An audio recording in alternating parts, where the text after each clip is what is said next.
would say to me, all right, his book is $11.99, his new book, but for $13.99, we'll give you a version with special features, an interview with him. Why did he write this book? What's it really all about?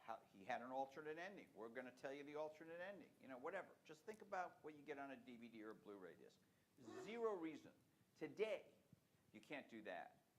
So if I have a biology textbook, maybe I actually get a video of cell division or whatever the hell it is that they're showing in the biology textbook. Maybe I get an interactive quiz. Maybe I get social networking built into the book and a study group. I mean, the mind, you can just go on. And I'm telling you, if you're in the textbook business or any aspect of it, I'd be putting a lot of resources in thinking of how to reinvent the textbook for this technology. Just my feeling about it.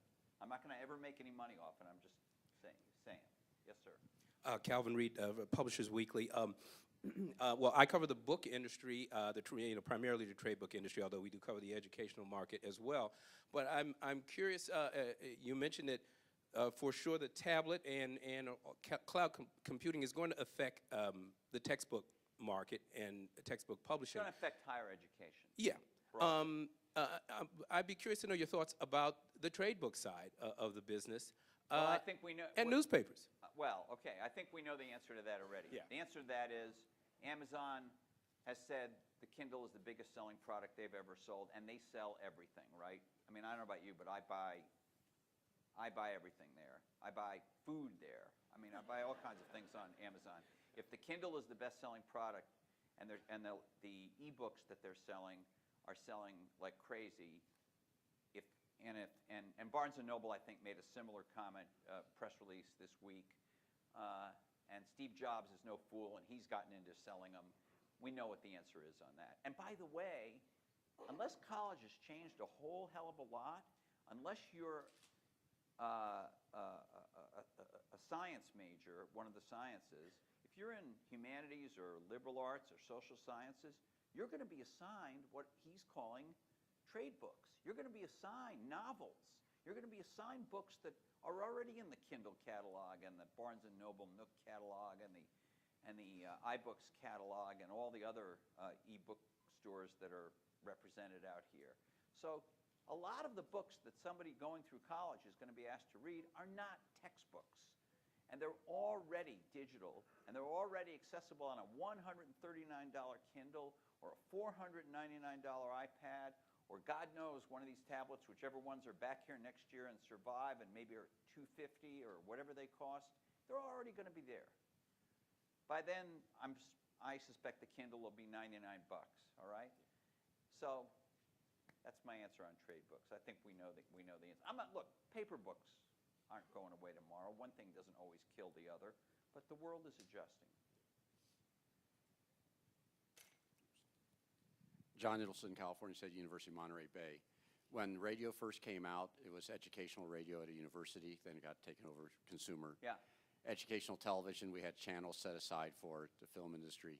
Education has been very good at resisting technologies which were accepted by the general populace. Do you think education can resist this one?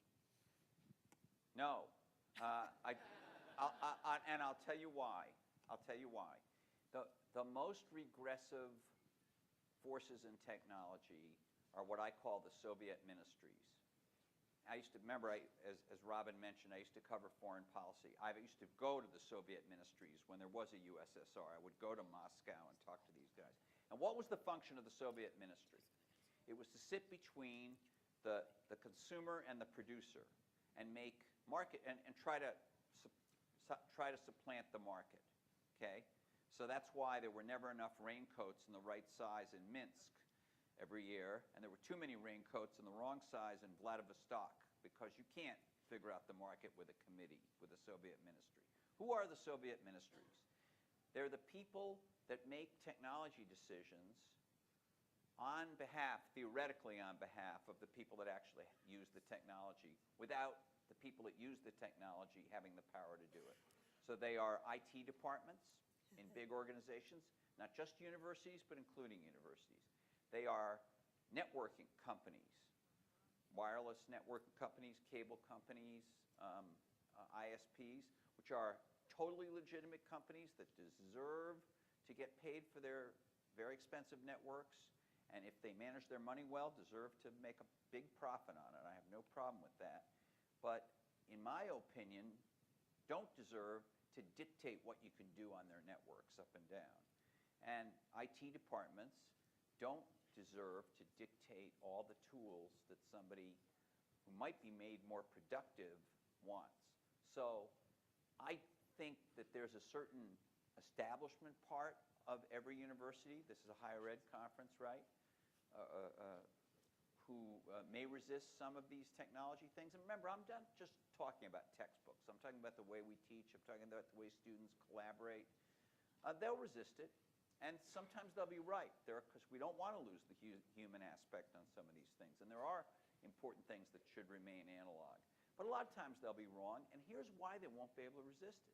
The actual users, who are the students and to some extent the faculty, are going to barge in, break down the doors, and say, I live all my life using these digital tools, and you're telling me that when I go to class or when I try to learn, I can't use those digital tools? It's just not going to compute. We know how tight your schedule is. We thank you so much for taking the time. Thank you for being here. Thank you very much.